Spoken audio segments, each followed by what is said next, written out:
শব্দটা পশ্চিমবাংলার রাজনীতিতে যেভাবে গত কয়েক বছর ধরে আপনি খেয়াল করুন, বিজেপি দিল্লিতে ক্ষমতা আসার আগে রোহিঙ্গা রোহিঙ্গা কথাটা কেউ শুনত না। পশ্চিমবাংলার তৃণমূল ক্ষমতায় আসার আগে কেউ রোহিঙ্গা রোহিঙ্গা কথাটা শুনত না।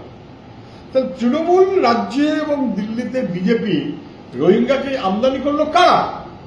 তার আগে তো কোনোদিন কোনো কথাও আসেনি, কমপ্লেন হয়েছিল না। কে আমদানি করলো?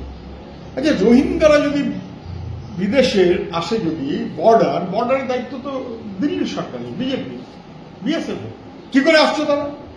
তাহলে বিদেশ থেকে রোহিঙ্গাদের কি বিজেপি আনাটার ব্যবস্থা করে দিচ্ছে? তারপর দেশের মধ্যে আসার পর এক রাজ্য থেকে পশ্চিমবাংলায় নিয়ে আসা তা কি রাজ্য সরকার ব্যবস্থা করে দিচ্ছে? নাকি আসলে রোহিঙ্গা বলার মধ্য দিয়ে আগে মুখ্যমন্ত্রী বলতেন অনুপ্রবেশকারী, দিল্লি সেটা সুরে সুর মিলিয়ে বলতো অনুপ্রবেশকারী এবং বেআইনি অনুপ্রবেশকারী ইত্যাদি।